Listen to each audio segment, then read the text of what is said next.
What do you make of the third period from a team standpoint? Obviously, I think I'm glad we had a 2-goal lead and we had Ticker in net. That's what I think of the third period. I mean, it was Ticker's show from that point.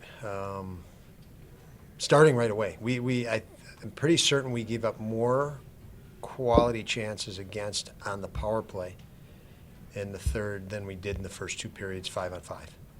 And so it was just the start of that. I mean, that was not the way to start the period, and we were reeling all the way through, but battled all the way through. We complicated a lot of things that probably could have been simpler, and on that side of it, I guess it's a credit, but not the way you'd like to play the third period. How close were the first 2 periods to what you want to see out of a road game? They were. I liked our first 2 periods. Again, we limited quality chances. I mean, the chances that we did give up were not of high quality, which was really good. It was like we had a 2-0 lead and we wanted to try to score more, and they came and elevated. And so the first 2 periods, I think, even when we go back and look at it, you're on the road. Those are decent road periods, aside from some minor things that we could look at. But the third was totally different, obviously. How much does Dustin's mentality kind of just help him? He was just in here, and you wouldn't know, and he just made 45 saves. He just seems to keep an even keel. Yeah, we have to do that as a team. You can't go through ups and downs, and the teams and players that manage ups and downs better than the next are, progress, and he exemplifies that. He never gets too high, never gets too low, and it's a great quality to have, especially in that position. Is that another level you saw from him tonight, or is it more what you've seen? Yeah, I think it probably was another level just because of the volume of and intensity. Again, the pandemic, we didn't have people in the building. The emotion in the building tonight, you guys were here, was incredible. We couldn't hear on the bench at times. Guys couldn't hear what we were saying. It was so loud. So, yeah, that was another level based, if you're looking at, last season and this season, by virtue of that and the intensity and emotion, and he was as stable as could be. As a coach, how do you get a better response when an opponent has a surge like the Penguins did, especially on the road, when you do have that energy and the emotion? That's I guess a better response to their energy. We responded in the sense of, we didn't. I talked to our team a lot about not being fearless.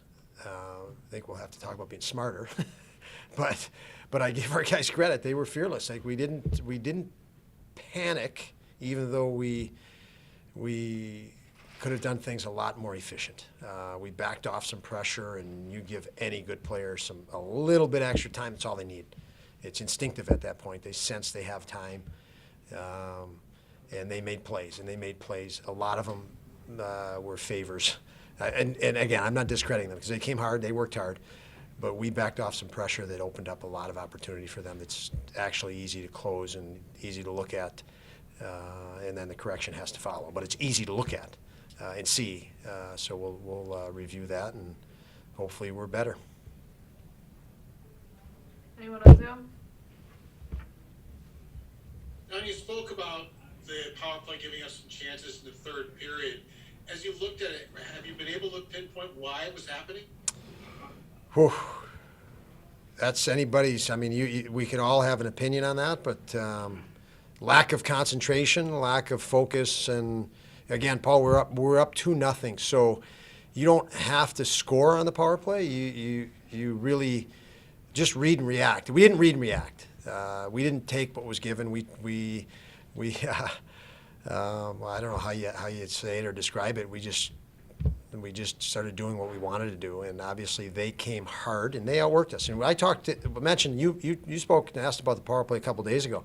I said we have to work as hard as we do 5-on-5 on it, and they had 4 and they outworked us. So when you don't have that as a foundation, that work ethic, and you're getting outworked, it's going to look ugly, and it certainly did in my estimation.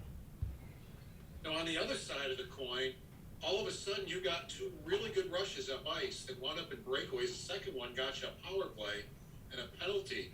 What flipped there that all of a sudden, bang, bang, you got up ice? And Yeah, you know, any time a team comes at you that hard, they're vulnerable to breakaways and 2-on-1s. And we kept repeating that on the bench. If you see through, you do your job, you're gonna have a breakaway, you're gonna have a 2-on-1, and it's inevitable. It's you just if you can execute what you need to, and they're overextending, you'll get those opportunities. So those really weren't much of a surprise in a game like that. You just have to be ready for them.